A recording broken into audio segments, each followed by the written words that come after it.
이렇게 역사와 유서가 깊은 교회에 와서 말씀을 전할 수 있는 기회를 주신 하나님께 먼저 영광을 돌립니다.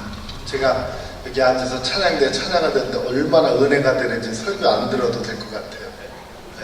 누군가 나를 위해서 기도하고 있다는 생각이 들면서 참 감사하고, 또 오늘 저녁 먹으면서 그 식사 대접하시는 분이 그러세요. 평생 기억에 남는 게 뭐냐 했더니 날마다 새벽이면 1시간씩 가족과 국가와 세계를 위해서 기도하시던 어머님 생각이 난다, 그런 얘기를 하시네요. 박태승 권사님. 정말 누군가 우리를 지금 위해서도 기도하고 있죠. 그 기도 덕분에 교회가 115년 동안 꾸준히 사역을 감당해 온 줄로 믿습니다. 제가 이렇게 우리 교회에서 무슨 모임을 하려고 하면 저녁 7시에 이렇게 사람이 많이 나올 수가 없어요. 참 여기 이렇게 사람이 많이 나오는 거니까 너무 감사해요. 왜냐하면 우리는 교인분이 되게 80대, 90대라 밤에는 운전을 못 하시기 때문에 라이드를 이렇게 충분히 들을 수 있는 형편도 아니고 해서 되게 이제 낮에 모임을 갖고, 저희 교회에서는 제가 제일 어립니다. 삼형제 중에 막내라는 그런 소개도 하셨지만 우리 교인들이 되게 저희 어머님, 아버님 뻘 되시고, 지난 5월에 이제 그 바이카톤이라고 해서 자전거를 한 100마일 타고 우리 선교헌금을 모으는 그 행사를 하는데, 그 행사를 주관하신 분이 87세세요. 87세 분이신데 지금 40년째 그걸 하고 계십니다. 그래서 매년 5,000불 이상씩 모아서 전 세계의 가난한 농가에 그 가축을 이렇게 갖다 주는 그런 일을 하시는데, 찬양대는 물론인데 되게 80대가 많으시고요. 그래서 오늘 이렇게 많은 분들과 함께 말씀 나누려고 하니까 참 감격스럽고, 또 평소에는 영어로 했는데 이렇게 오랜만에 또 한국말을 하게 되니까 더 감격스럽고 그렇습니다. 오늘 주제가 말씀을 듣고 행하는 성도니까 우선 말씀을 들어야 되겠죠.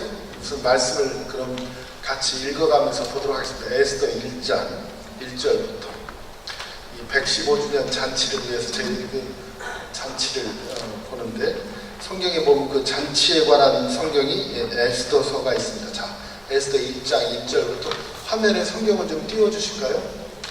이 일은 아하수에로 왕 때 있었던 일이다.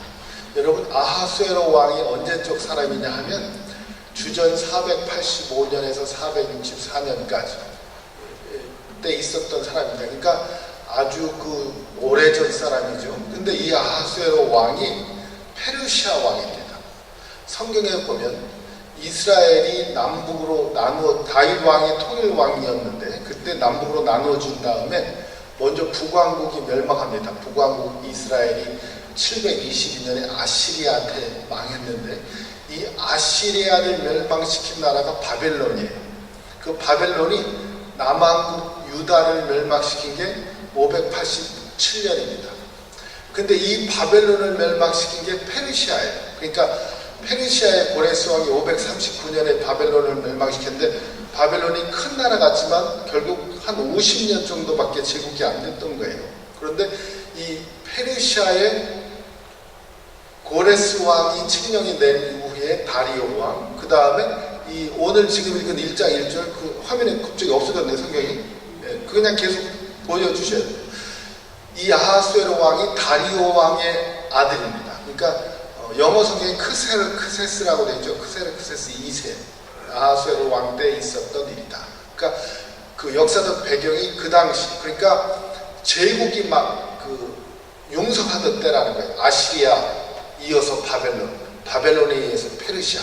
이 페르시아가 그래도 한 200년 이상 통치했던 제국이죠.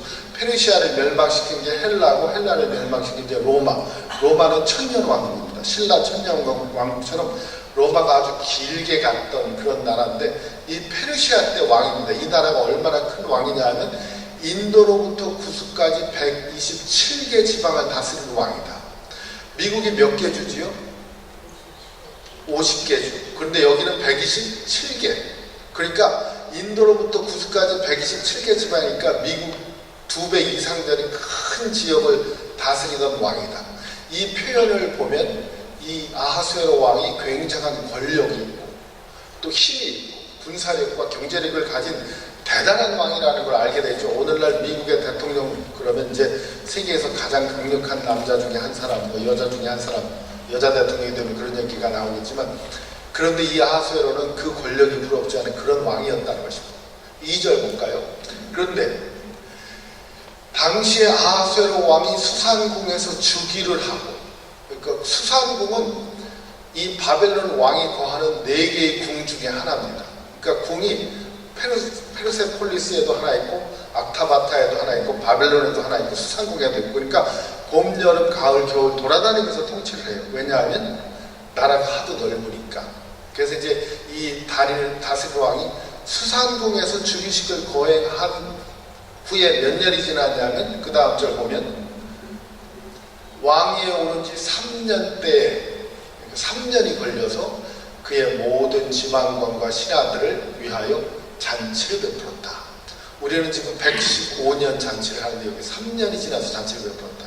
그럼 왜 3년이 지나서 잔치를 베풀었을까? 한번 생각을 해보세요. 이 왕이 옛날에 돌아가시잖아요. 다리 왕이 딱 돌아가시면. 자, 그러면 127개 지방에서 꿈틀꿈틀 사람들이 꿈틀거린다고. 왜?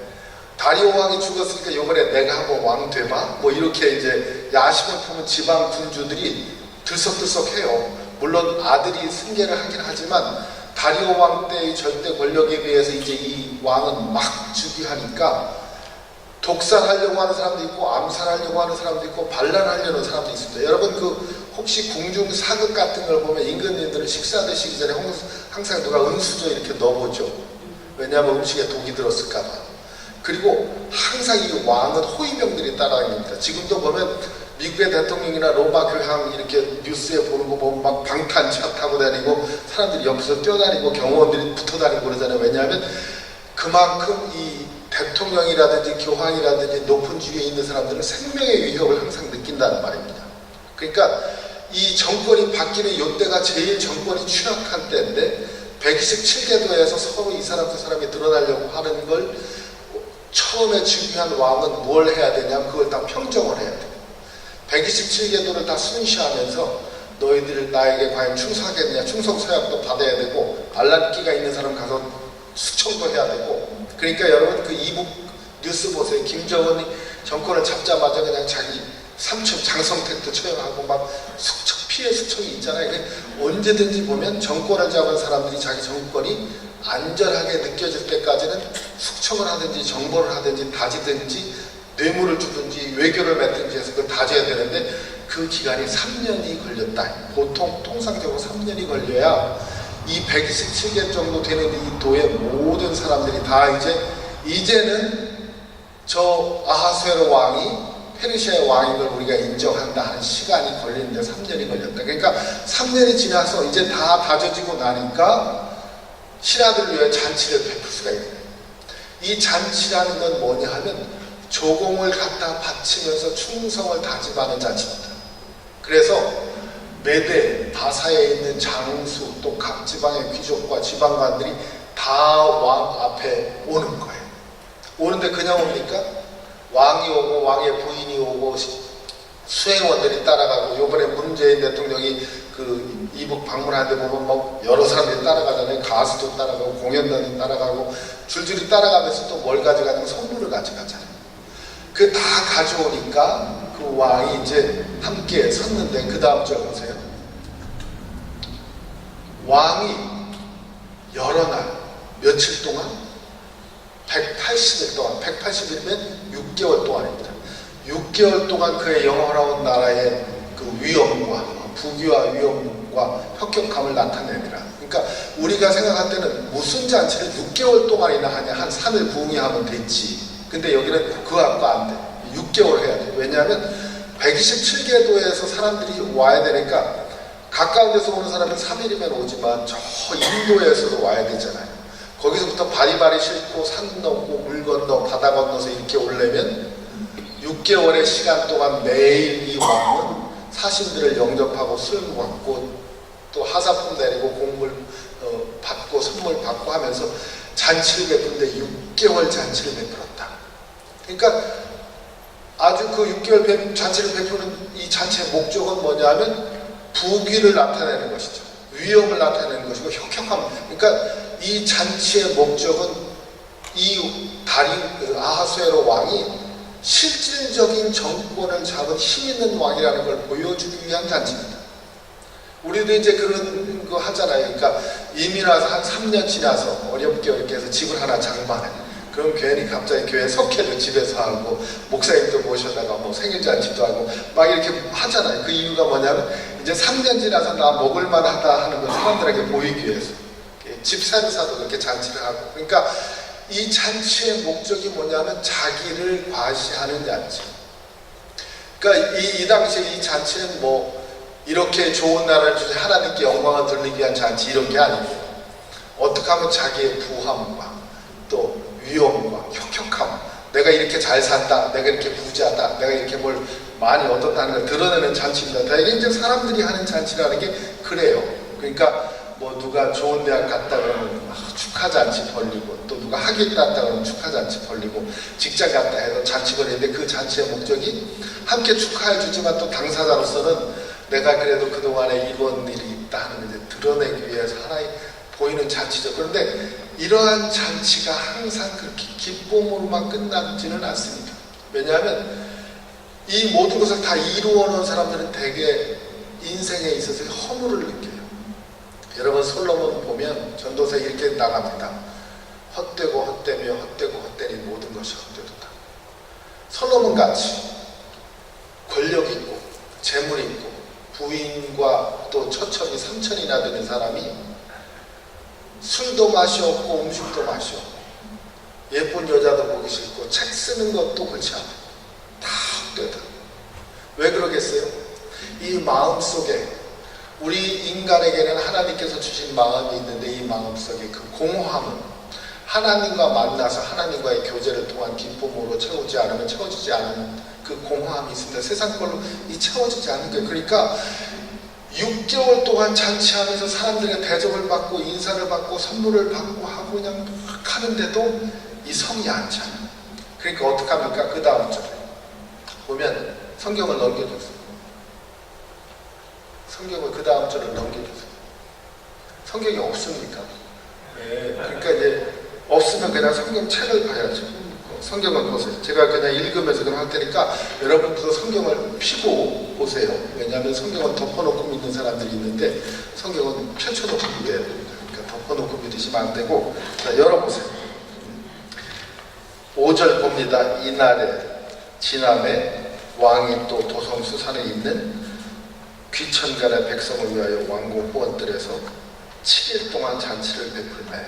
자, 6개월 잔치를 베풀고 났으면 그만하면 잔치 다 했을 것 같잖아요.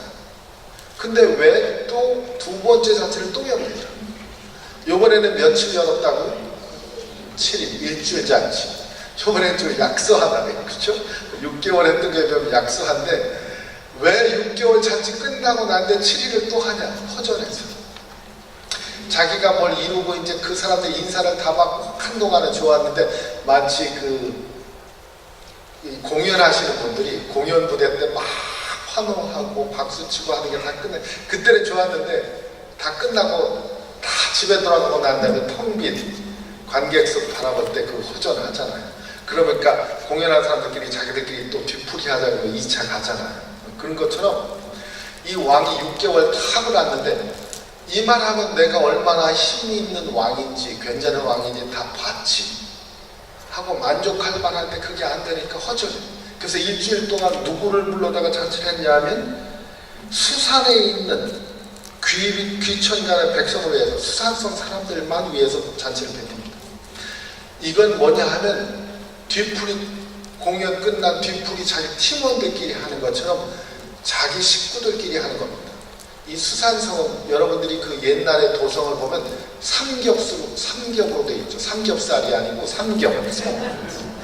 뭐냐 하면 바깥 들판에서 이제 나가서 양치고 농사 짓고 성문 안으로 들어와야 백성이 이제 외적으로부터 보호를 받잖아요. 근데 그 성을 우리가 외성 그럽니다. 바깥성. 바깥성 안에 내성이 또 하나 있어요. 내성은 이제 평민들은 외성과 내성 사이에 살고 귀족들은 내성 그 안에서 삽니다. 그 안에 또 임금이 거하는 성은 특별히 왕궁 그래갖고 더 차통방어를 하는 거지. 그러니까 외국 군대가 쳐들어오면 성 밖에 있는 사람은 무방비로 죽는 거고, 성 안에 있는 사람 중에 제일 천민이 누구냐면 성벽 위에 있는 사람들. 여러분들이 그 여호수아서를 읽어보면 기생 라합의 집이 어디 있는지 아세요? 기생 라합. 여호수아서를 읽어보시면 기생 라합의 집이 성벽 위에 있어요. 저희 아주 알아서 그냥 손 들고 대답하시는 분이 계신데, 성벽 위에 있습니다. 그 얘기는 뭐냐면 밖에서 불화살 쏘고 창 던지면 그 사람 먼저 맞아 죽는 데예요. 그러니까 힘없는 사람은 서러워요. 사는 게 참 서러워. 그 기생 라합이 그래서 이 정탐꾼의 그 편을 들었는지 모른다고 생각하는 분도 있는데, 성경에 보면 그런 건 아닙니다. 기생 라합이 자기 입으로 뭐라고 고백하냐면, 내가 하나님께서 너희를 위하여 행하신 일을 들었다. 상천하지에 이와 같은 하나님이 없으니 우리도 하나님이 너희와 함께 하는 걸 믿는다. 그래서 내가 너희 편을 든다. 이렇게 하면서 이제 라합은 신앙적 결단으로 그 편을 들어준 거예요. 사회 하층 계급이 불만이 쌓여서 이 적국에게 나라를 팔아먹은 게 아니라 하나님의 역사 진행 방향을 보고 내가 너를 돕는다 그랬던 그 성경 본문에 그렇게 나오니까 저희들은 본문 가지고 얘기하는 겁니다. 그런데 이 안에 있는 백성들 속에 또 내성이 또 있어요. 그건 귀족들. 혹시라도 바깥성이 무너지면 내성에서 지키기 위해서. 그 귀족 안에 있는 게 왕국. 그러니까 왕은 제일 보호를 많이 받는데, 이렇게 보호를 받으면서도 언제 누가 자기를 배신해서 죽일지 모르니까, 그러니까 이 자기 편들 단도리를 해야 되겠다 해서 수학선 사람들을 위해서 일주일 동안 특별잔치를 따로 베풀어줍니다. 즉 이것은 이렇게 잔치를 두 번째 베푸는 이유는 자기 편 단속도 되고, 또 무슨 일이 생길 거를 미리 다짐하는 그런 불안한 마음이 사는 것도 있죠. 그러니까 세상에 생각해보면 127개도들은 큰 왕, 큰 제국의 황제가 뭐가 그렇게 불안하겠습니까? 뭐가 그렇게 허무하겠습니까?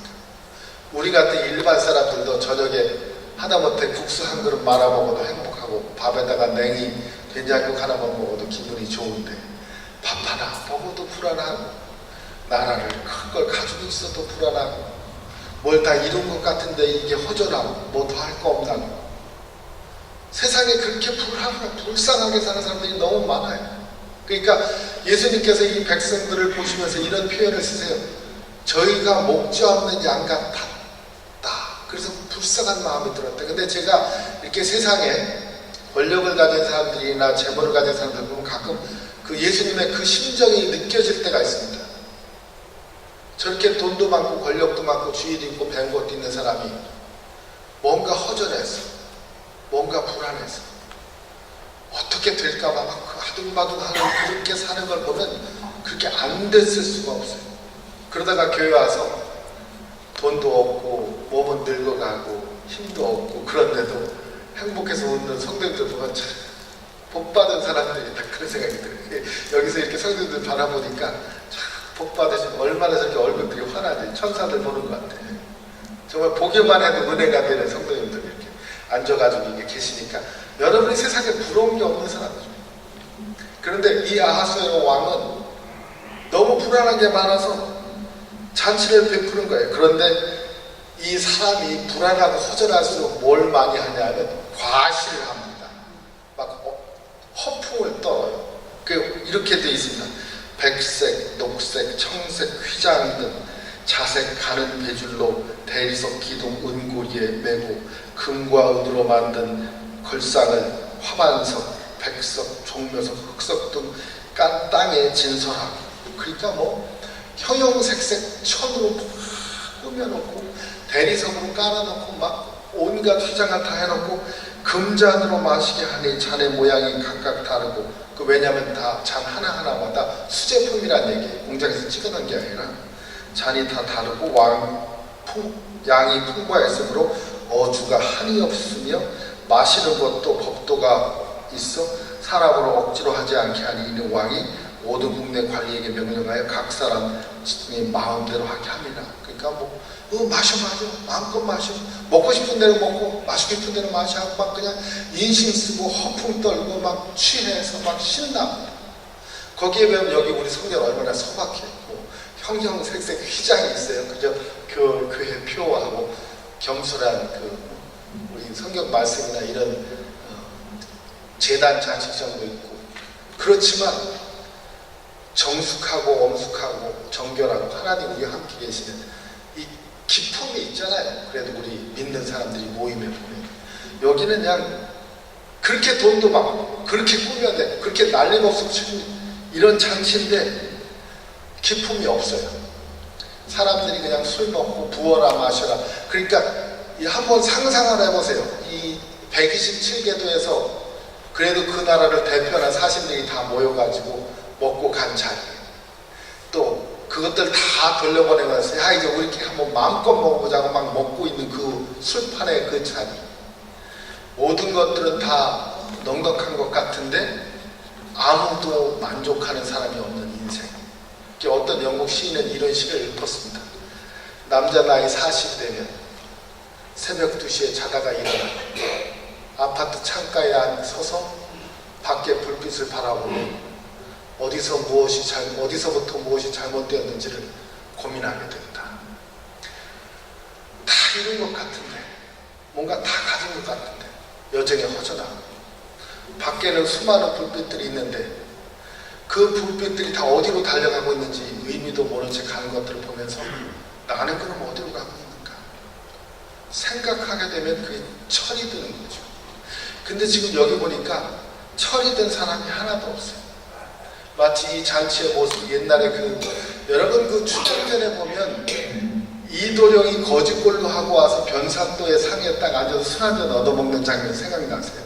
술 한잔 얻어먹는데 거지 같은 게 술이나 먹는다고 했더니 술값이나 하게 그럼 제가 시 한 수 쓸까? 그러니까 써보라. 그러니까 촉촉촉촉 휘갈려 쓰는데 금준미주는 천인혈이요 옥반가는 만성고라. 금준미주, 금잔의 아름다운 술은 천인혈, 천 사람의 피요. 옥반가요, 옥반의 아름다운 안주는 만성고라, 만백성의 고름, 기름 짠 거라. 청누락시 민누락, 천둥이 떨어지는 곳에 백성의 눈물도 떨어지고 가성고처의 원성고라. 이 가무소리 높은 이곳에서 원성도 높구나. 아니 저 거지같이 보이는 사람이 이런 시를 쓰니까 이방이 그 시를 읽으면서 부들부들 떨잖아요. 그래서 좀 있으니까 암행어사 춘자야 그러고 나오잖아요. 여기가 지금 암행어사 춘자하기 딱 좋은 장면 아니에요? 이렇게 그냥 금준미주에 옥반가효가 있고 가성곤초가 있고. 그러니 백성들은 뭘 먹고 사는지, 사람들은 어떻게 사는지 모르는데 그저 힘으로 빼앗고 지배하고 다스리는 왕들은 모여가지고 술 먹고 마음껏 떠드는 이 잔치를 한다. 이 잔치의 끝이 어떻게 되겠어요?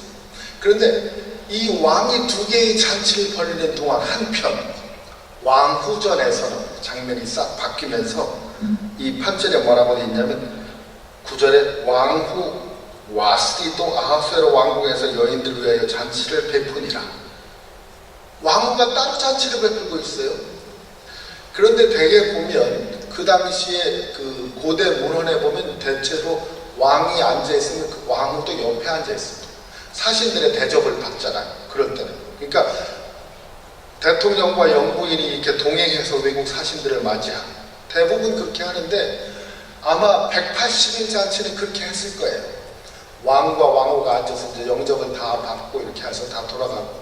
그런데 다 가고 나니까 이제 더 이상 뭐 체면 차릴 필요도 없다. 우리끼리 따로 가서 일주일 잔치하다가 막 하는데 막 부어라 마셔라 막 난장판이 되니까 왕후가 어떻게 했겠어요? 슬며시 빠져나가서 자기는 귀부인들을 위한 잔치를 따로 베푼, 여기는 아마 티파티 정도로 이렇게 점잖하게 차 마시면서, 여자들은 그렇게 난잡하게 안 하잖아요. 이렇게 차 마시고 음식 마시고 잔치했겠죠. 근데 이쪽 남자들 잔치는 술 먹고 개가 돼가지고 막 그냥 난리를 치는 잔치를 하는 거예요. 그러니까 완전히 두 개의 잔치가 지금 따로 돌아가고 있는 거죠. 이 잔치가 이렇게 돌아가고 있는데 10절에 보니까 왕후 여기 이제 제7일에 왕이 주흥이 일어나서, 그러니까 일주일 잔치 마지막 날, 이 마지막 날이 되니까 왕이 막 주흥이라도 술이 잔뜩 취해가지고 어전대시 모무강과 비스다와 하르보나 빅다와 아바다와 세달과 가르가스 등 사람을 명하여 왕후 와스들을 청하여 왕후에 관한 정죄하고 왕 앞으로 나아오게 하여 그의 아리따움과 목백성을 지방아들에게 보이라 하니 이는 왕후의 용모가 보기에 좋음이라. 자, 첫째, 왜 나오라고 했습니까? 왕후의 아름다움을 모든 사람들에게 보이기 위해서. 왜 왕후의 아름다움을 보이기 위해서요? 옛날에는 이렇습니다. 용사가 미인을 얻는다. 즉, 그 동네에서 제일 싸움 잘하는 남자가 그 동네에서 제일 예쁜 여자를 아내로 맞이한다. 그 뜻이에요. 그러니까 왕후 와스티가 이쁘다고 해서 나오라고 한 이 왕의 목적은 어디 있냐면, 이렇게 천하절색의 미인을 얻으니 내가 얼마나 힘이 센 남자인가 확인하라는 거예요. 또다시 허영이죠. 또다시 불안이죠. 그러니까 왕 왔을 때 나오라고 그래. 내가 이 사람들 앞에서 다 보이고 자랑하겠어. 영어로 말하면 트로피 와이프. 그러니까 아내를 인격적으로 사랑하는 게 아니라 내 아내가 얼마나 이쁜가를 남들에게 과시하고 보이기 위해서 얻은 아내. 여러분, 부부간에 그런 부부관계가 얼마나 불행한지 아십니까? 서로 사랑하지도 않는데 집안끼리 무슨 그룹과 무슨 그룹끼리 해서 이렇게 세상에 보인다든지, 아니면 적어도 내가 이 정도 학벌이 있으니까 여자가 이 정도는 뭐 재산이 있어야 된다든지 이렇게 해서 맺은 관계. 제일 불행한 것이 바로 이와 같이 사랑도 없이 힘이 있어서 사람을 차지하는 것. 그러니까 사랑 관계가 다 그렇죠. 예수님은 사람을 대할 때 절대 그렇게 대하지 않으셨습니다. 한번 여러분 그 예수님이 사람을 대하는 장면을 생각해 보세요. 사마리아 성에 어떤 여자가 한낮에 물길로 옵니다. 이 여자는 남들의 눈에 띄는 게, 또 다른 사람들 입에 오르는 게 아주 불편해서 아무도 몰래 물 안 들어오는 한낮에 물동이 들고 들어오는 사람이에요. 근데 예수님은 그 사람에게 찾아가십니다. 가서 말을 거세요. 말 걸면서 내게 물 한 잔 좀 주십시오. 그랬더니 이 물 냉수 한 그릇만 줘도 이 천사의 복을 받는다는데 물을 줄 생각을 안 하고 여자가, 아니 당신은 유대 남자고 나는 사마리아 여자인데 어떻게 유대인 남자가 사마리아 여자인 나한테 물을 달라고 하십니까? 예수님이 그래도 거기 거절당했다고 화를 내시잖아요. 내게 물을 달라 하는 이가 누군 줄 알았으면 내가 나에게 물을 주었으리라. 내가 준 물은 너로 하여금 목마르지 않게 하는 물이다. 아니 이 물이 이렇게 깊은데 당신이 물 길을 두루백도 없는데 어떻게 나한테 물을 준다고 하는 말입니까? 이 물을 우리 조상이 양을 주고 있는데 당신은 양을 뜯어 넣었으니까 뭐 여자가 여러 가지 이야기를 하면서 자꾸 밀어달라고 하는데도 예수님이 그 여자를 끝까지 다가가시면서 내가 주는 물을 먹으면 네가 목마르지도 않거냐. 내가 물을 길러오지도 않을 것이다. 내 배에서 생수의 강이 날 것이다. 그러니까 그 여자가 그 물 안 길러오면 좋겠네요. 그 물을 내게도 주시겠어요? 그랬더니 내 남편을 데려와라. 난 남편이 없습니다. 네가 남편이 없다고 하는 말이 맞다. 너 남편 다섯 있었는데 그들이 다 네 남편이에요. 지금 있는 남자도 내 남편이 아니다. 그러니까 그제서 여자가 당신이 정말 선지자군요. 이러면서 이제 그 마음문을 열게 되잖아요. 그러니까 예수님을 이렇게 보면 그 여자가 사마리아 여자라고 무시하지도 않고, 그 여자가 뭘 모르는 소리 한다고 구박하지도 않고, 끝까지 그 사람을 인격적으로 대해주시면서 결국 그 사람이 자기의 심정을 다 털어놓고 마음 열 때까지 대화를 지속하시잖아요. 결국 그렇게 어떻게 됩니까?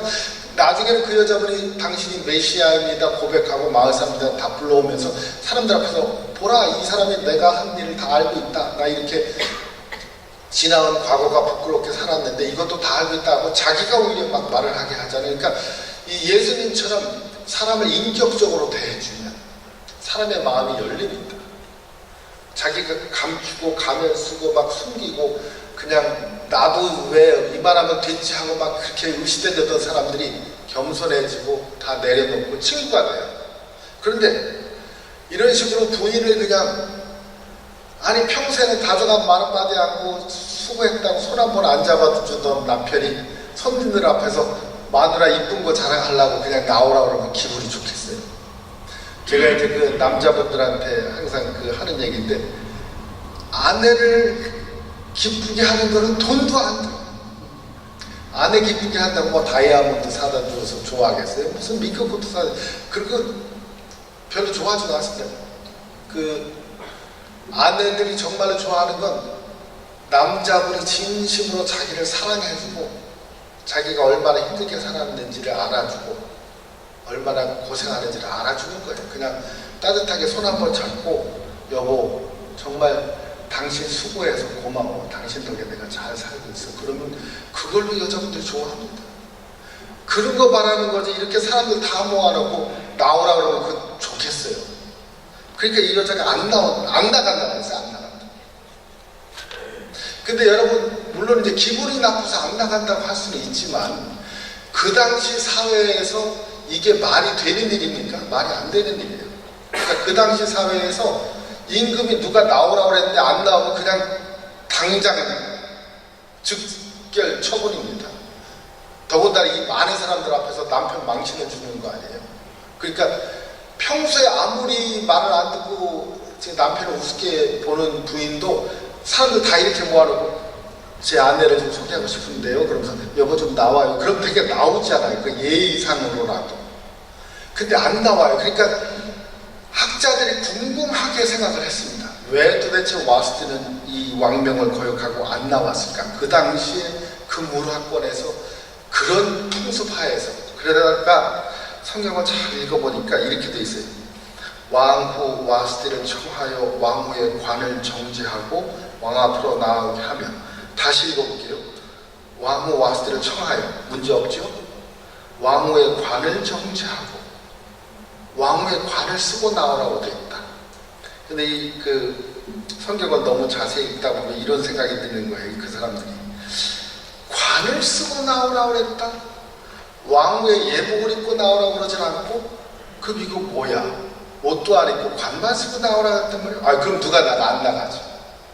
아마 그래서 안 나왔다 보다. 이렇게 이제 추측을 하는 그런 랍비들의 해석이 있습니다.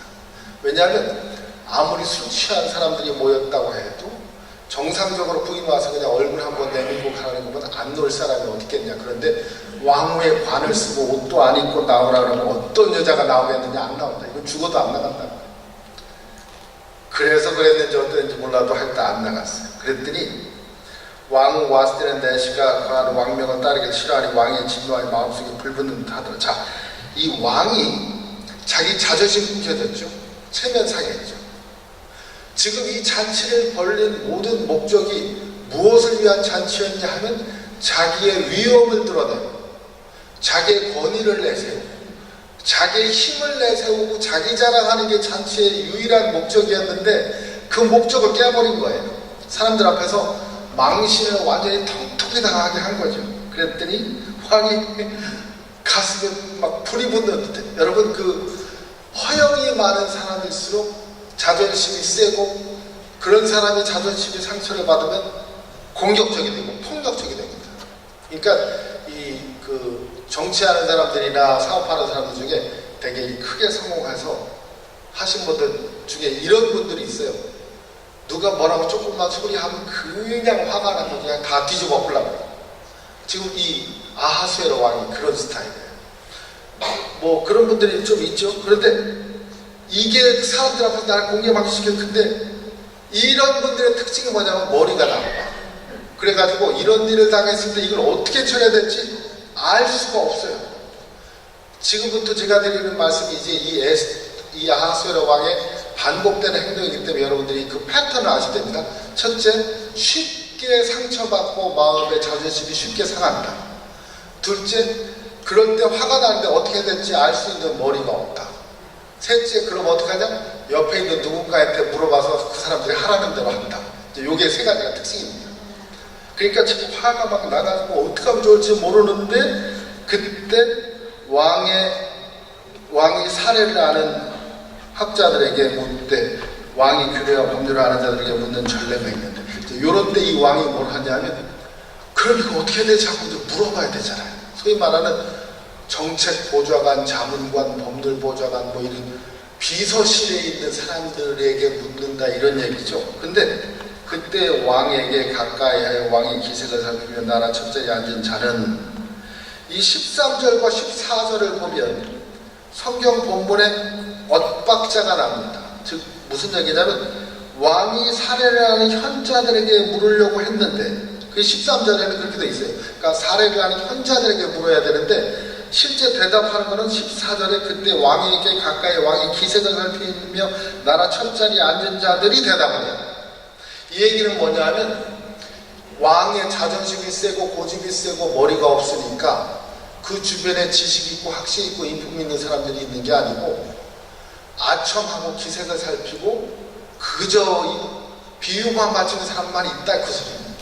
그러니까 여러분들이 정말로 그 좋은 사람들을 옆에 두고 같이 동역하기를 원하면 다른 사람들이 쓴소리를 하든 뭐 기분 나쁜 소리를 하든 맞는 말이면 받아들이고 아무리 듣기 좋은 말이라도 아첨 같으면 물리치고 이런 분들 옆에는 좋은 그 충신들이 많이 따르게 돼 있죠. 근데 이런 그 막대 먹은 왕 옆에는 그런 사람이 붙어 있을 수가 없는 거예요.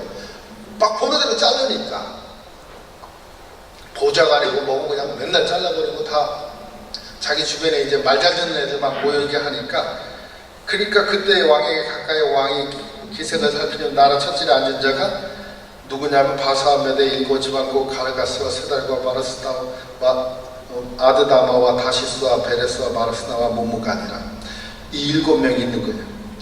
근데 이 7명이 그러면 왕의 기색을 살피는 사람들인데 제대로 법을 얘기해 주겠어요? 왕의 마음에 맞는 얘기만 하겠지.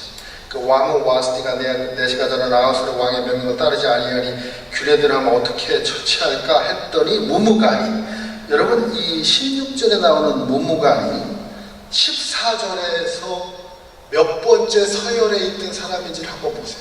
그러니까 성경을 읽으실 때 그냥 쑥 읽지 마시고 구절을 잘 보세요. 제가 14절 이 사람들의 이름을 다시 읽어볼게요. 가르스나, 세달, 아드다마, 다시스, 페레스, 마르스나, 무무간. 무무간이 몇 번째죠? 서열? 7번째. 그 7번째가 16절에는 무무간이 왕과 지방관에서 대답하여 이르되 이 사람은 왜 대답을 했을까? 여러분들 그 이북의 그 김정은 위원장이랑 같이 사진 찍는 거 이렇게 이북 당 간부들 사진을 보면 서열대로 가까이 이렇게 있잖아요. 그죠? 성경도 마찬가지입니다. 그러니까 이름 순서대로가 서열 순서예요. 그러니까 무무간이 7 내시 중에 제일 끝자리인데 이때 임금이 좋아할 말을 잘 말하면 첫 자리로 올라갈 수 있겠다고 생각하는 사람. 그러니까 딱 무무간이 치고 나오는 거예요. 성경 자세히 읽으면 되게 재밌는 게 많습니다. 그러니까 그냥 막 쑥 읽으면 이런 걸 못 놓치고 그냥 가는데 잘 보세요. 여기 보면 서열 마지막 사람이 치고 나오면서 이렇게 얘기하죠. 왕과 지방관 앞에서 대답하여 이르되 왕은 와스티가 왕에게만 잘못했을 뿐만 아니라 아하스의 왕이 각 지방과 관리들과 목 백성에도 잘못했나이다. 아니 이런 논리의 비약이 어디 있습니까? 아니, 왕이 나오라 해서 안 나갔더니 그게 뭐 온 백성에게 잘못한 거예요. 그러면서 그 논리를 뒷받침한 설명이 뭐라고 되어 있냐면 아하스의 왕이 명령하여 왕은 와스티를 청하여도 오지 아니하였다 하는 왕후의 행위의 소문이 모든 여인들에게 전파되면 그들도 그들과 남편을 멸시할 것인지. 참 아니 왕후가 왕비의 말을 안 들었다는 소문이 전파되면 온 나라 아내들이 온 나라 남편을 다 무시합니까? 이게 논리적으로 안 맞는 얘기예요. 근데 이걸 천연덕스럽게 얘기해요. 그때 뭐 SNS가 있었겠어요? 뭐 트위터를 했겠어요? 무슨 뭐 페이스북에 올렸겠어요? 아니 왕후가 왕이 불렀는데 안 나왔다는 말이 설령 전 127개도 다 퍼졌다고 해도 왕후는 왕한테 그런 이유가 있겠지. 나는 그래도 난 내 남편 존경해. 왜냐면 날 사랑해주고 날 아껴주고 나를 사람 대접해주니까 그렇게 나갈 것이지. 세상에 왕후가 왕비한테 그랬다고 나도 이제부터는 내 남편 무시할 거야 그러는 사람이 어디 있습니까? 왕이 왕비를 그런 술자리에 그냥 그렇게 나오라고 한 것 자체가 잘못이라고 다들 왕을 욕하면 욕했지. 그러니까 이렇게 말도 안 되는 논리를 갖다 대면서 설명을 하면서 오늘이라도 메대와 바사와 과부인들이 왕후의 행위를 듣고 왕의 모든 지방관들이 그렇게 말하리니 멸시와 분노가 많이 일어나리이다.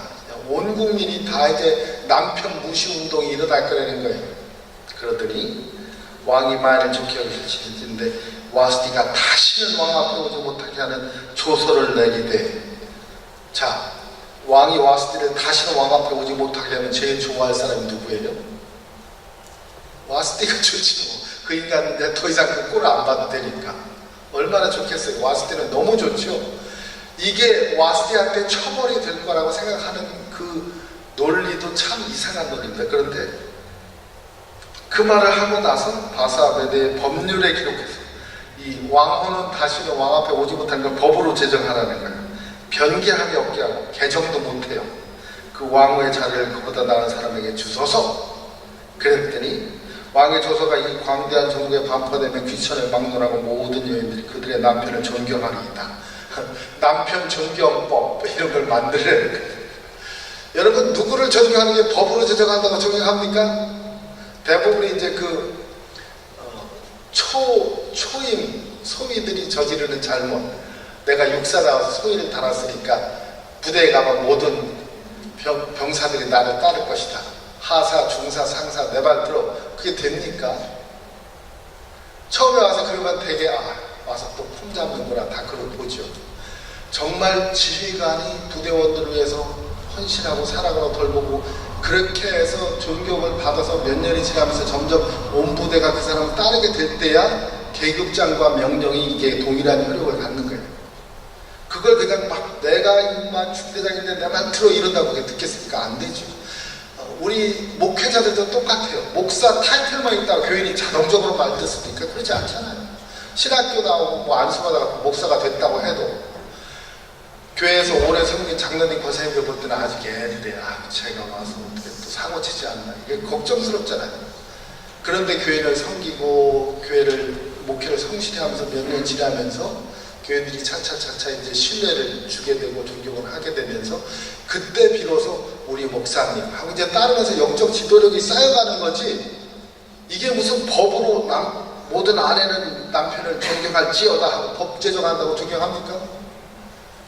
목회자를 따라야 된다고 그런다고 따라집니까? 소위를 따르라고 한다고 해서 하사가, 상사가, 중사가 따르겠습니까? 그 말이 안 되는 거예요. 근데 이게 이 얘기를 딱 하면 야 그게 말이 되냐 그래야 되는데, 각 지방 각 백성의 문자 언어로 모든 지방에 조서를 내려 이르기를 남자가 자기의 집을 주관하게 하고 자기 민족의 언어를 말하게 하나 하였더라. 그랬더니 그냥 이 왕은 그 얘기 듣고 그거 좋은 생각이 났던 거예요. 그러니 이 왕이 정상적인 왕입니까?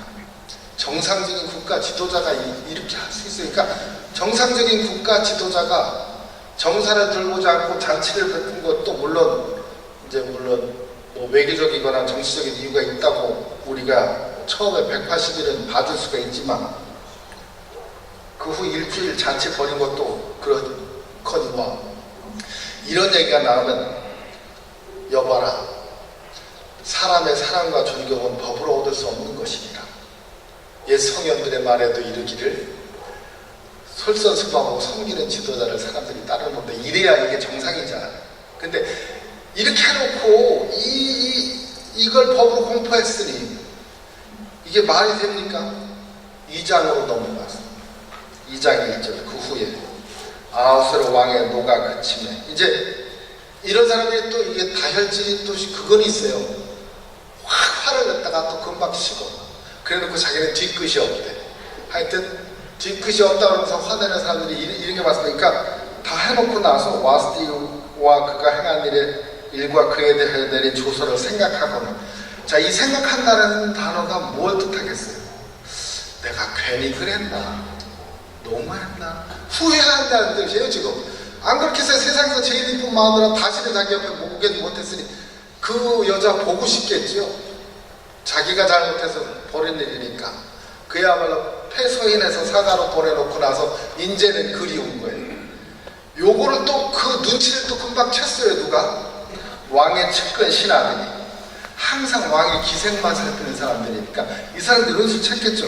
측근신 아들이 아뢰되 왕은 왕을 위하여 아리따운 처녀들을 구하게 하시되.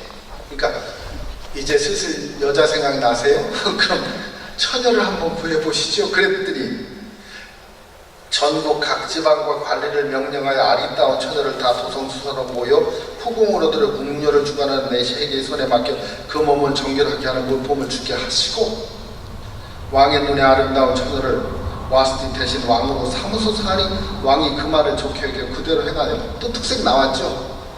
마음은 허전한데 뭘 해야 될지 알 수 없어요.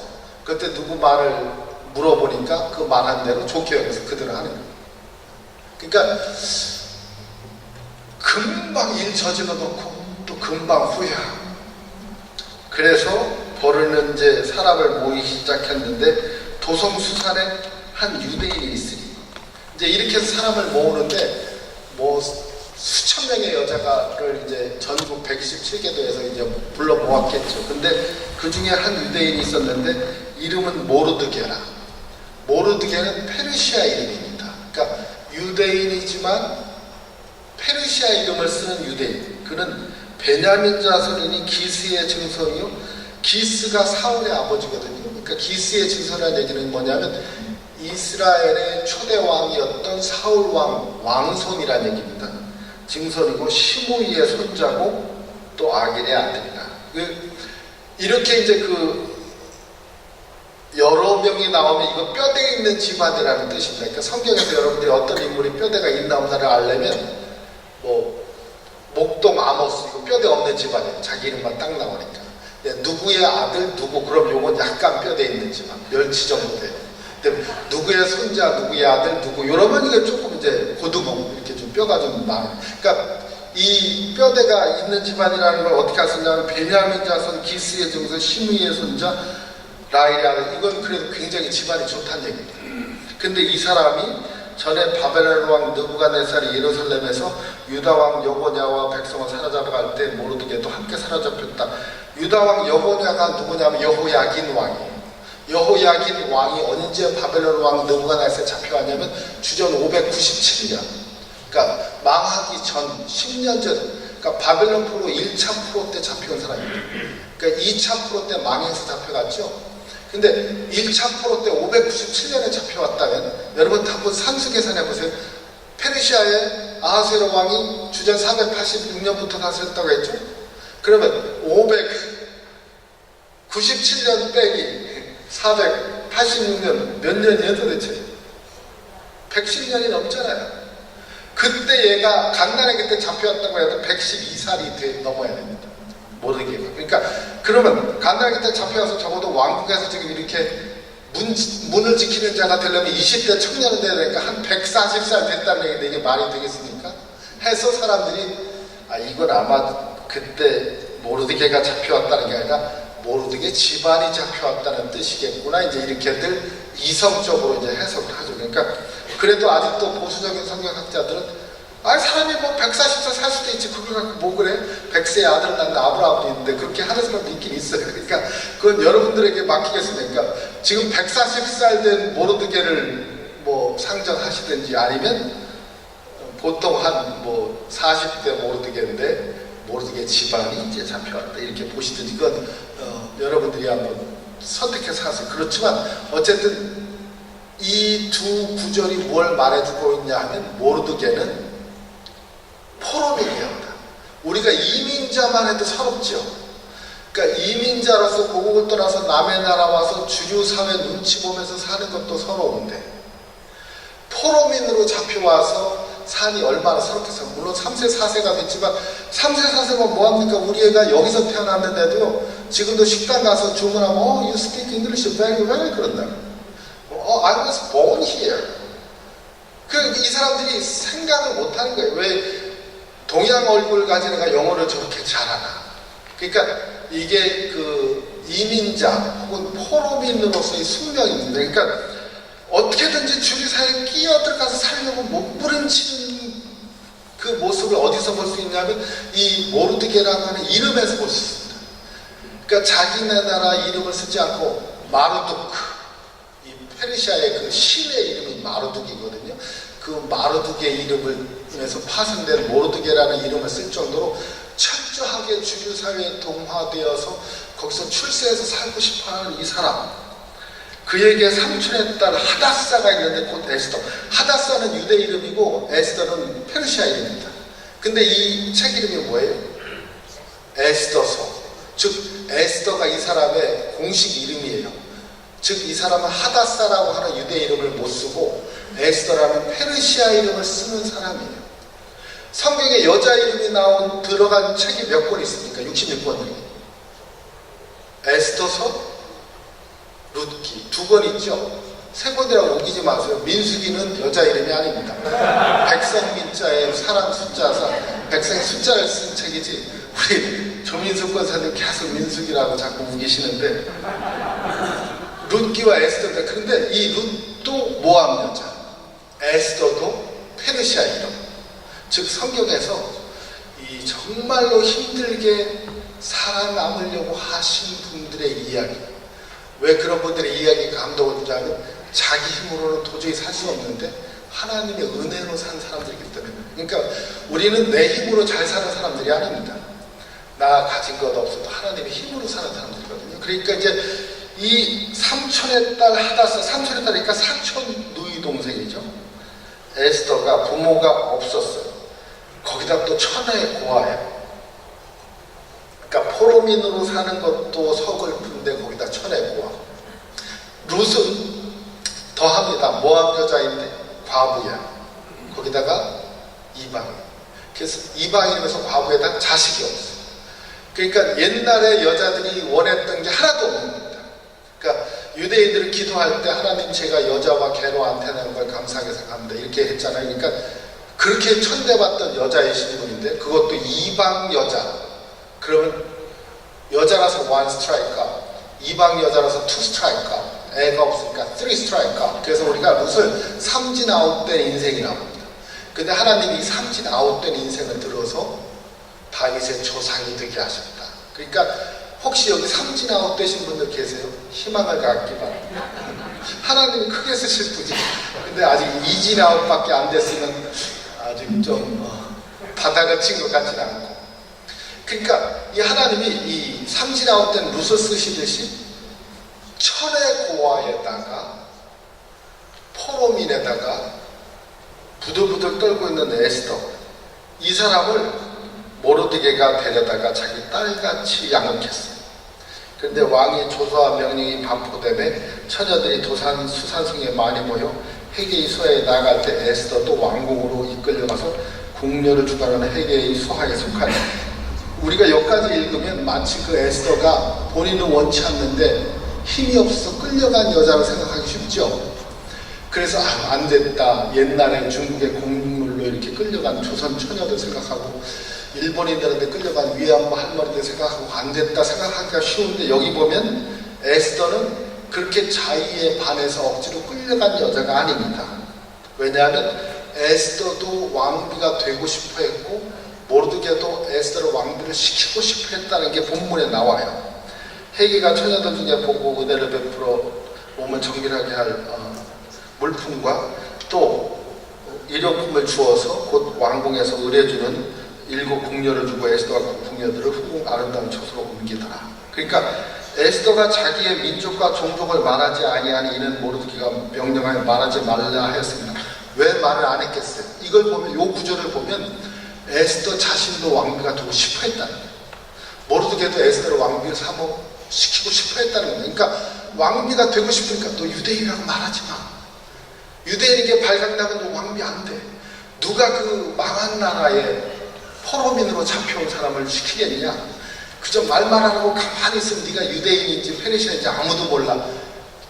그래서 말을 안 하는 겁니다. 그러니까 이 얘기는 뭐냐면 원치 않는 자리에 강제로 끌려온 게 아니라 에스더도 모르드게도 다 출세하고 싶어 했다. 그러니까 주류 사회에 끼어들어서 어떻게든지 한번 잘 살아보고자 하는 열망이 있었던 걸 알게 되죠.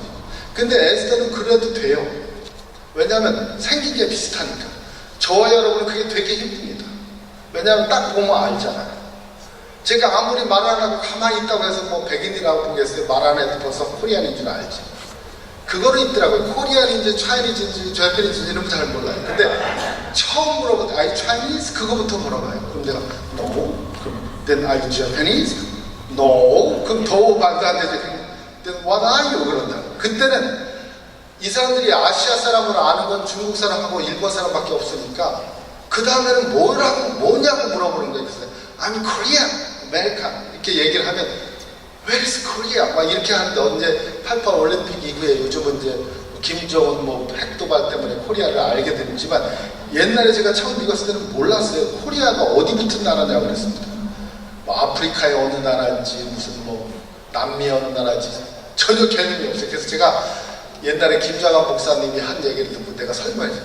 If you want to know the difference between Chinese and Japanese and Korean, 중국 사람, 일본 사람, 한국 사람 구분을 하고 싶으냐? If somebody looks rich, that's Chinese. 돈 많아 보이면 중국 사람이다. If somebody looks smart, that's Japanese. 똑똑해 보이면 일본 사람이다. If somebody looks handsome, that must be Korean. 잘생긴 사람은 한국 사람이다.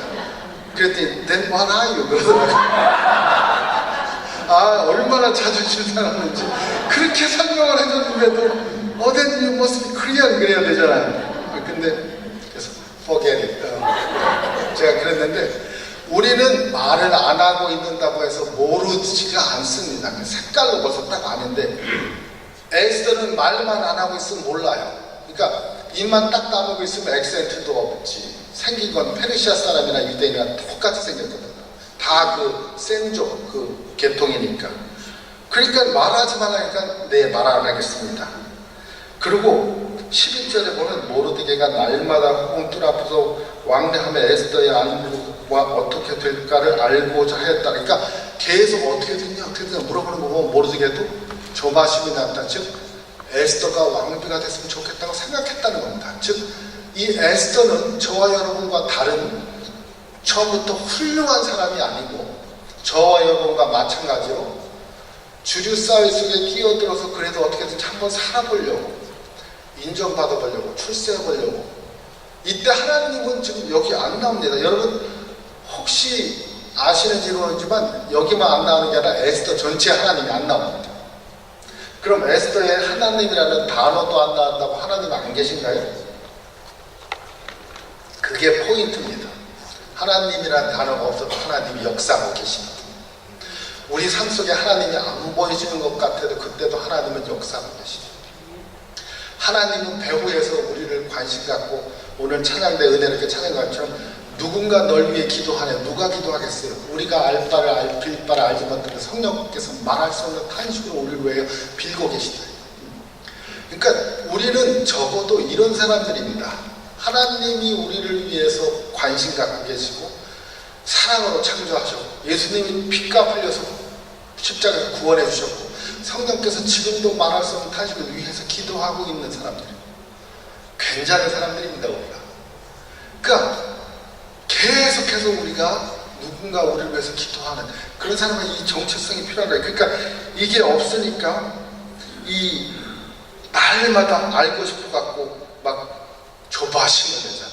그러니까 127계도를 다 얻고 나도 허전해서 술을 마시고 잔치하고 누가 자기를 죽일까봐 왕의 자리에 있으면서도 불안한 왕도 불쌍하고 포로멜로 끌려가서 어떻게든지 거기 껴보려고 애쓰면서 왕비가 될까 하고 애쓰는 애쓰도 또 불쌍하고 참 인생이 불쌍한 인생들의 이야기입니다. 그런데 이 사람들이 그 살아남기 위해서 애쓰는 이 모습이 얼마나 처절하냐면 이 12절 보세요. 처녀마다 차례대로 아하스를 왕에게 나아가기 전에 여자에 대해 정한 규례대로 12달 동안을 행하되 6달은 몰약 기름을 쓰고 6달은 향품을 여자에게 쓰는 다른 몰품을 써서 몸을 정결하는 기한을 마치니 자, 임금에게 나가기 위해서 얼마 준비한다고요? 얼마 동안 준비한다고요? 1년 6개월은 어떻게 한다고요? 몰약 기름을 쓰고 또 6개월은 향품과 여자에게 쓰는 다른 물품을 써서 1년을 준비해야 비로소 나갈 수 있는 자격이 주어져요. 여러분 교회 오느라고 몇 시간 준비하셨어요? 참 제가 이거 읽으면 참 마음이 만군의 왕의 왕 되신 주님한테 나올 때 주일 아침에 여보 빨리 일어나 늦었어 막 흔들어 깨우고 막 옷 입고 막 서둘러서 오면서 애들 챙겨야지 뭐 이제까지 이것도 안 하고 뭐 해서 막 정신없이 차에 타갖고 막 늦어야 해서 일리끼리 저리끼리 막 새끼로 빠져갖고 겨우 제 시간에 와갖고 다 교회 오면 안녕하세요. 아, 네 안녕하세요. 그러니까 제가 그 한인교회 할 때 우리 그 중고등부 애들이 우리 엄마 아빠 아카데미 나무주연상 여우주연상 올 때 차에서 그렇게 싸우다가 그냥 내려서 그냥 사람들이 안녕하세요 안녕하세요 그런다. 참 이러고 허둥지둥 돼서라도 제 시간에만 예배를 드리러 오면은 다행이지. 꼭 어떤 분은 예배 지나고 15분 있다 그분 생각해서 15분 예배 드리고 또 15분 있다 그게 소용없어요. 그게 뭐냐면 우리의 마음가짐인데 그 워싱턴에 이승호 목사님이라는 분이 그런 얘기가 있더라고요. 자기 할머니는 옛날에 교회 가려고 그러면 토요일날 1,000원짜리 끊어서 다리비로 다렸대. 할머니 그거 뭐야? 그러니까 내일 헌금한 돈이란다. 아니 그걸 왜 다려요? 하나님 앞에 빳빳하게 드리려고 그런다. 1,000원짜리 다린다고 10,000원짜리 돼요? 그러면서 그게 아니라도 그 정성, 그러니까 헌금을 그 전날 미리 준비했다는 거. 그리고 새 돈이 아니라도 헌돈이라도 잘 다스렸다는 게 소위 말하는 마음가짐이고 정성이에요. 우리 옛날 조상님들은 하나님을 섬길 때 그런 마음으로 섬겼다. 근데 요즘 애들은 주머니 막 뒤져가지고 뭐 아이고 5분짜리가 왜 나오래 1분짜리 어디 갔어 뭐 이러면서 이제 이렇게 헌금하는. 도대체 그런 정성으로 하나님한테 와서 하나님 복은 없어서 그러면 하나님이 주긴 줄 텐데 그래도 좀 한 10분이라도 내고 해라 그러시지 않겠냐고. 근데 이 왕 앞에 나가는데 여자들이 1년을 준비했다는 게 1년을 준비하는데 6개월은 기본 피부 관리, 그래 뭐 그냥 마사지하고 뭐 온천들 갔다 뭐 이것저것 다 바르고 그 다음에 나머지 그냥 파운데이션하고 색조 화장하고 뭐 샤넬 쓰고 향수 뿌리고 이렇게 딱 준비가 됐다고 해서 또 다 하는 게 아니라 순서 기다려야지. 한 명들, 그러니까 이게 무슨 뭐 대기업 회사 입사하듯이 앉아있다가 한 명씩 들어오고 그런 게 아니에요. 어떻게 하냐면 처녀가 왕에게 나아갈 때 그가 구하는 것을 다 줘 호궁에서 왕궁으로 가게 하고 저녁이면 갔다가 아침에는 다시 돌아와서 비비는 주관하는 내시 사르가스와 주 수하에 속해서 왕이 그를 기뻐하면 이름을 부르지 않으면 다시는 왕에게 나아가지 못하니라. 이게 그 운명입니다. 즉 딱 하룻밤 왕궁에 들어갔다가 나오는 거예요. 그리고 왕이 좋아하지 않으면 평생을 그냥 그대로 살아야 돼요. 왕궁에 들어갔던 여자라 시집도 못 가고 왕궁 밖으로도 못 나가고 그냥 거기서 평생을 이렇게 혼자 살아야 되는 거예요. 그 하룻밤을 위해서 1년을 준비하는 거예요. 그러면 그 다음 차례가 되면 자기가 또 들어가고 이렇게 365명이 365일에 걸려야 1년 지나야 자기 차례가 오는데 이 에스더가 결혼잔치를 한 걸 나중에 우리가 보지만 7년째 되는 해에 결혼을 했으니까 3년째 잔치 벌려서 6개월 했다 해도 3년 만. 그리고 일주일 있다 사단에다가 쫓겨나가지고 사람 모집하기 시작해서 했다면 적어도 에스더는 몇 년을 기다렸다? 3년을 기다렸다는 얘기예요. 왕국에 나가는 데만. 그러니까 몸단장하고 1년 몸단장하고도 2년을 더 기다려서 겨우 왕 앞에 한 번 나간 겁니다. 그러니까 그렇게까지 해서라도 살아남기 위한 몸부림. 이게 포로민의 삶입니다. 아무것도 안정된 게 없어. 확실한 게 없어. 내일을 알 수 없어. 그런데 포로로 끌려와서 힘없이 사는 사람만 그렇다면 그 사람은 불쌍하고 왕은 힘이 있으니까 괜찮을 것 같은데 왕도 불쌍하긴 마찬가지예요. 왜? 언제 어떤 사람이 독약을 타서 죽일지, 어느 지방에서 반란이 일어날지, 언제 이것들이 나를 뒤집어 엎을지 이런 불안 속에 사는 느끼는 불쌍한 왕도 불쌍합니다. 그러니까 이 사람들이 다 이렇게 불쌍하게 살아요. 근데 그럼 왜 이렇게 불쌍하게 살까? 제가 성경 오늘은 여기까지만 봅니다. 왜냐하면 내일 새벽 기도가 2장 15절부터 시작하거든요. 그러니까 이제 14절까지만 있고 to be continue. 여러분 이제 내일 새벽에 궁금해서 자다가도 말고 이제 나오셔야 돼요. 근데 이거는 제가 말씀드리고 싶어요. 왜 그럼 사람들이 이렇게 불안하고 허전하게 살까? 그 이유는 비교하는 데서부터 시작됩니다. 그래서 제가 이제 오늘 이 말씀을 듣고 행하는 성도님들이 이 말씀을 듣고 이걸 행했으면 좋겠어요. 비읍 인생을 치읍 인생으로 바꿔주십시오. 비읍 인생은 세 가지 비읍을 실천하는 사람들, 치읍 인생은 세 가지 치읍을 실천하는 사람들. 세 가지 비읍이 뭐냐면 비교해서 불평하고 비난하는 인생입니다.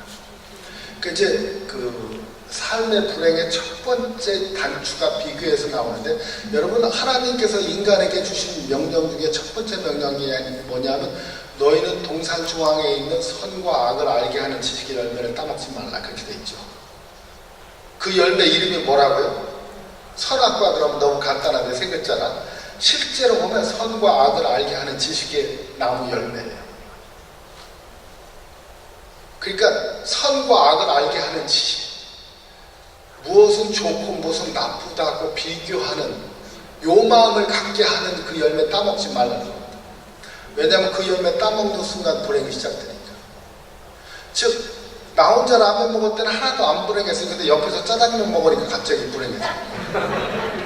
단칸방에서 잘 살았어요. 누가 집 샀는데 가보니까 방이 2개라 불행해지기 시작해요. 그러니까 여러분이 누구와 나를 비교하면서부터 갑자기 불행해지기 시작한 겁니다. 근데 사람이 이거 비교한다는 건 왜 그러냐면 만족함이 없어서 그래요. 하나님이 내게 주신 내 아내가 제일 좋은 사람, 하나님 내게 주신 내 남편이 제일 좋은 사람, 그러면 우리 부부 행복해요. 제가 결혼할 때 감리교 신학대학의 구독관 박사님이 그런 얘기 하시더라고요. 나 같은 거 하고 살아주셔서 감사합니다. 그러고 살아요. 그래서 제가 평생을 지금 결혼 31주년 지났는데 그러고 살지 않습니다. 저 같은 거 하고 살아주셔서 감사합니다. 우리 집사람 너무 좋아요. 해피 와이프, 해피 라이프. 그러니까 저도 좋잖아요. 왜 이렇게 평생 잘 사는데, 아유, 누구는 뭐 그냥 결혼할 때 열쇠를 3개 갖고 왔다더라. 이때부터 싸우는 거죠. 누구는 당신 나이에 벌써 과장 됐다더라, 부장 됐다더라 싸우는 거예요. 그러니까 비교하면서 불행해지기 시작합니다.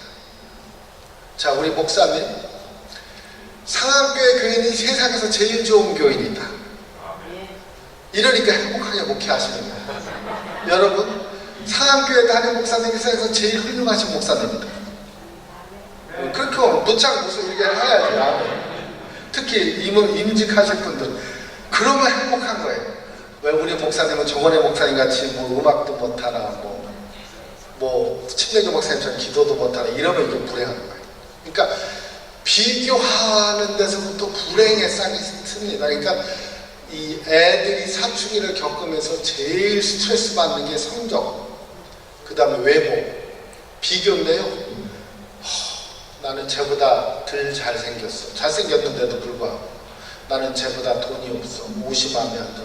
자꾸 끊임없는 비교 속에서 뭔가 자기가 부족하다고 생각하는 게 문제입니다. 그래서 저는 목회의 첫째 초점을 어디다 두냐면, 여러분은 하나님의 걸작품입니다. 그걸 확실히 믿으시기 바랍니다. 거기에 초점을. 세상에 나같이 하나님의 사랑받는 사람이 있으면 나와보라 하는 자신감 있는 사람. There is nothing that you can do to make God love you more. 하나님이 여러분을 더 사랑하게 만들 무엇도 당신을 할 수가 없습니다. 하나님이 이미 당신을 충분히 사랑하고 있습니다. 그래서 제가 미국 분들한테 그렇게 얘기해요. 여러분들 제 코리안 액센트 때문에 영어 설교를 못 알아들으면 그냥 그렇게 짐작하십시오. 저 목사님 오늘도 하나님은 당신을 사랑하십니다. 그 얘기하고 있겠구나.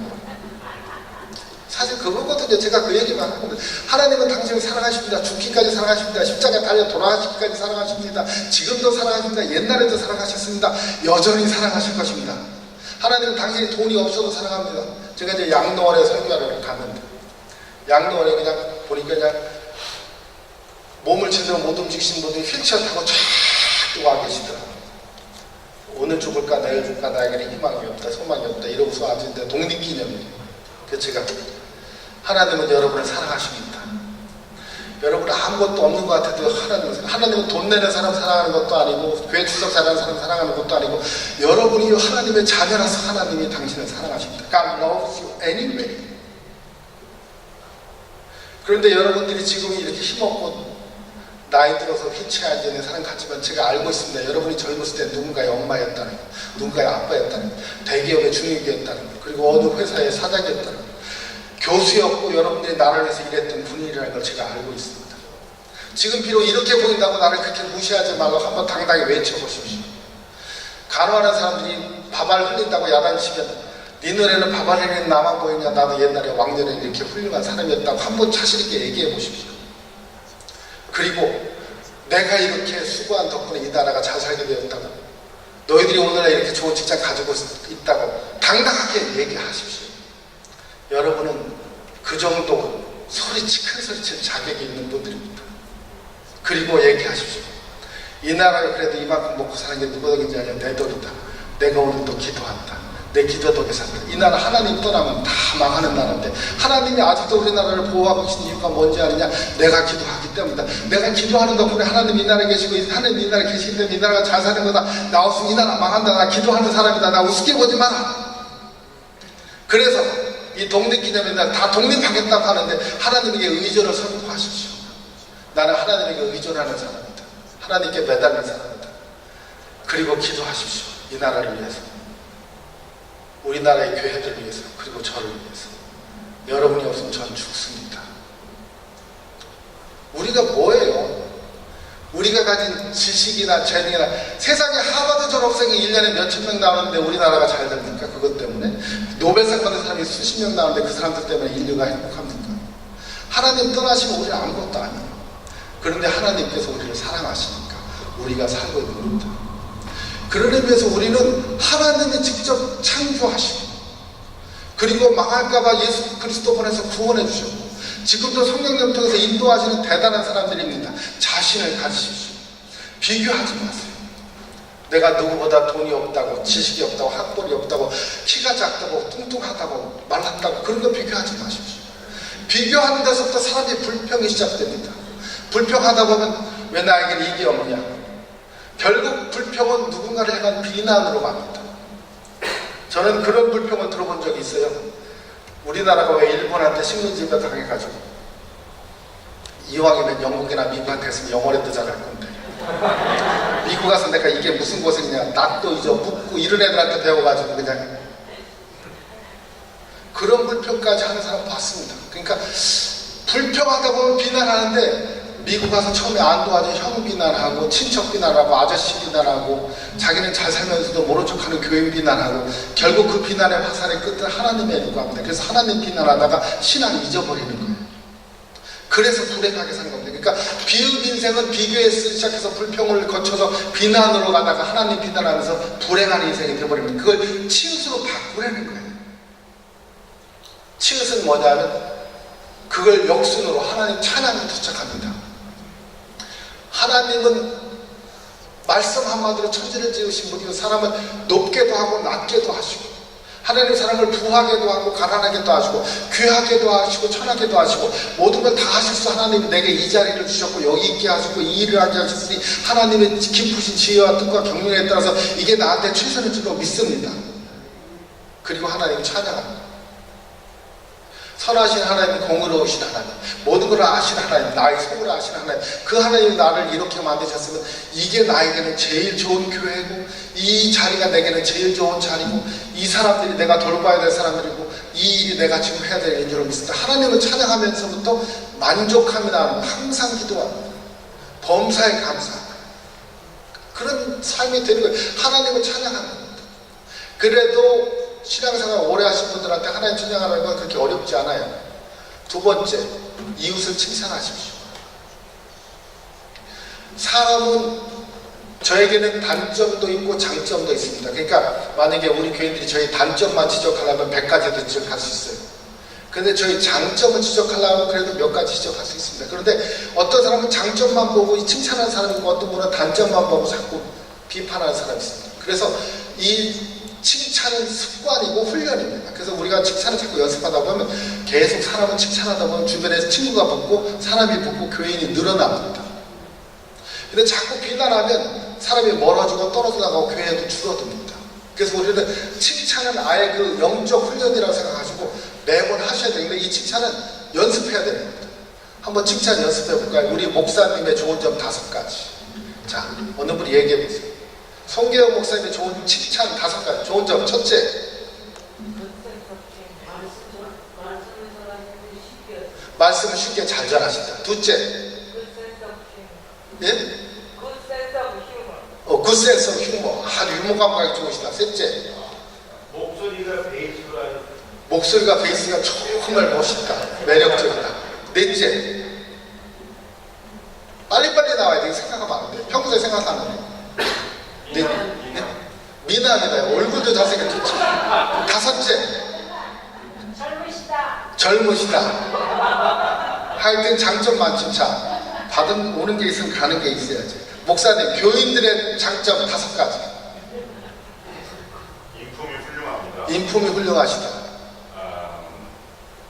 가문이 좋습니다. 가문, 여기 명문. 목사님들도 이 우남 송시열 집안의 뭐 23대 손님이래요. 송시열, 김성동 씨가 23대 손님. 그러니까 가문 좋은 목사님인데 가문 또. 셋째, 빨리빨리 얘기해야 돼. 평소에 생각한 거야. 믿음이 좋습니다. 네, 믿음이 좋다. 네. 또 인품도 좋고 믿음도 좋고. 네, 협력을 잘합니다. 협력을 잘한다. 이거 팀워크 잘 되는 거예요. 교회를 사랑합니다. 교회를 사랑합니다. 하려면 10가지가 되겠지만 이걸 자꾸 칭찬하시면, 그러니까 옛날에 조영기 목사님이 초기에 교회를 부흥시킬 때 어떻게 했냐면 버스 맨 뒤에 권사 2분 앉혀놓고 너 오늘 목사님 설교 들으면 야 정말 잘하셨다 뭐 하면서 1시간 내내 뒤에서 그렇게 떠들게 만들었대. 그럼 앞에 앉은 사람들 가면서 그게 다음 주에 가봐야지 그렇게.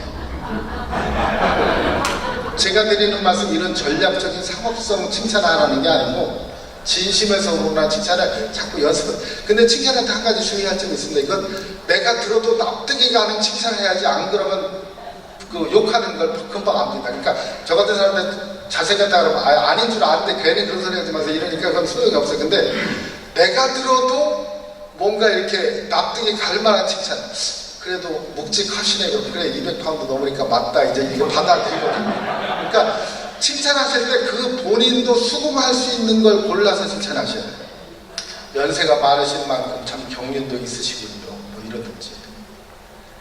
뭐 찬양을 정말 잘하시는데 가사에 은혜 받았습니다. 그러든지 하여튼.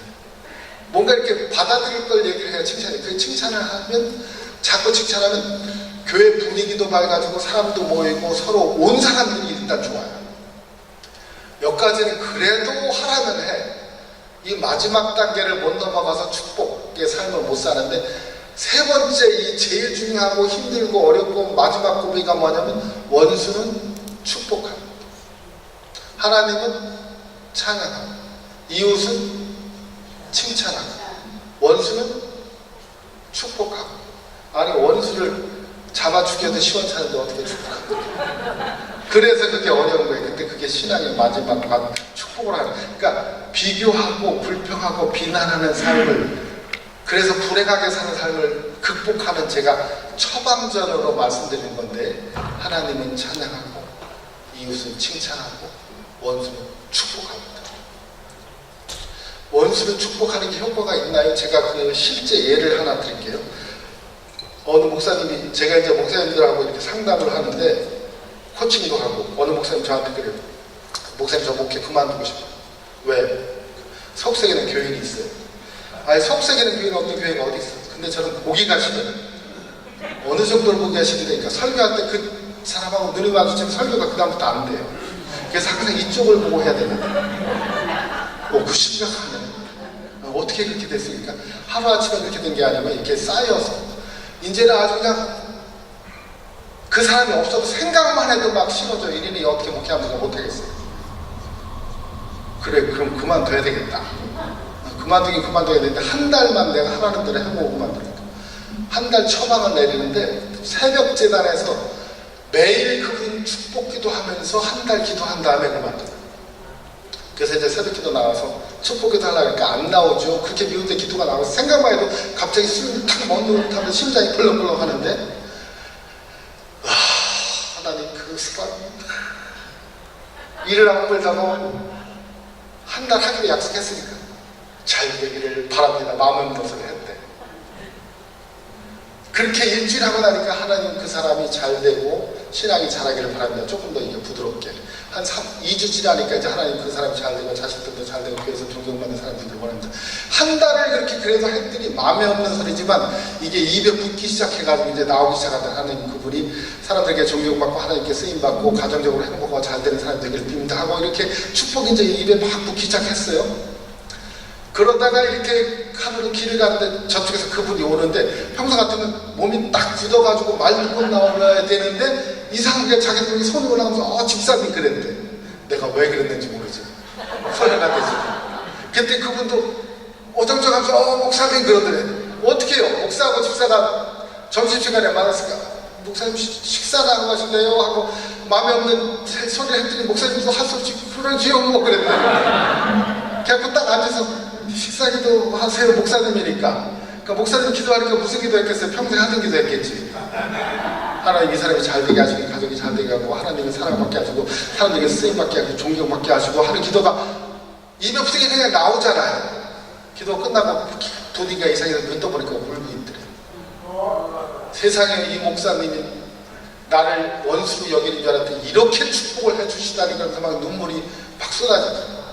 그 사람 우는 모습 보니까 자기도 가슴이 뭉클하게 갑자기 눈물이 나온다. 둘이 손잡고 같이 기도했다. 그때는 이제 진짜로 축복 기도하는 거죠. 그리고 나서 화해가 돼가지고 그분이 목회 오른팔이 됐다. 그들이 저한테 그래요. 원수를 축복하라는 말이 진짜 맞긴 맞네요. 아니 그럼 내가 없는 말 하겠어. 신약에 나오고 구약에 나오고 이건 FDA 승인받은 정말 신구약에 다 나오는 얘기야. 예수님도 원수를 사랑하라고 했잖아요. 근데 대부분의 사람들이 욕을 못해서 축복을 못 받습니다. 하나님 찬양을 하면 잘하죠. 30분이라도 막 교회에서 막 뛰고 여기는 조용히 찬양해서 참 좋습니다. 어디는 막 난리 법석치고 한다요. 그래도 하나님 찬양을 하는데 정작 교인 이웃 칭찬하는 거 그걸 못해. 자꾸 단점은 쟤는 뭐 음식이 뭐 옷이 뭐 머리가 뭐 왜 그런 것만 보여요? 좀, 저분은 참 기도가 은혜스럽다. 말투가 좋으시다. 성품이 고우시다. 어쩜 저렇게 피아노도 잘 치냐. 뭐 이렇게 한마디로 해줄 수 있잖아. 그리고 마지막, 정말 미운 사람이 있으면 축복기도 하라는 거예요. 김정희 은을 위해서 축복기도 해요. 트럼프를 위해서 축복기도 하고. 미워한다는 얘기가 아니고 말하자면 그렇다는 얘기예요. 제가 교인들이 이걸 너무 어려워해서 이렇게 얘기했습니다. 성경에 보면 너 원수를 위하여 축복하라. 내가 빈 축복이 그에게 합당하지 않으면 어떻게 된다고요? 내가 빈 그 축복의 내게로 돌아오리라. 그걸 가르쳐줬더니 그때부터 저를 위해서 축복기도 하더라고요. 그러니까 여러분 원수 축복하는 게 여러분이 축복받는 비결입니다. 근데 말씀을 듣고 어떻게 하라고요? 실천하는 성도. 저는 전했습니다. 분명히. 여러분들이 정말로 이 비교하고 불평하고 비난하던 시당을 찬양하고 칭찬하고 축복하고 칭찬하고 바꾸면 이런 불쌍한 인생을 살 필요가 없어요. 왜? 돈 들여서 잔치해놓고 허전하고 불안해서 계속 잔치하고 조금 누가 자기 말하는다고 화가 나서 잘라버리고 막 내쫓고 막 그럽니까? 왜 그냥 그 공들여서 치장 다 해놓고도 불러줄까 안 불러줄까 부들부들 떨면서 내가 이쁘게 보일까 안 보일까 그러면서 불안하게 삽니까?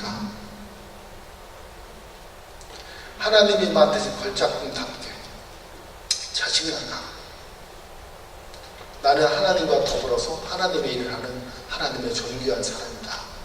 이 자신을 갖고 당당하게 사시다가 하나님의 쓰임받는 하나님 나라의 주인공이 되시길 주님의 이름으로 축원합니다.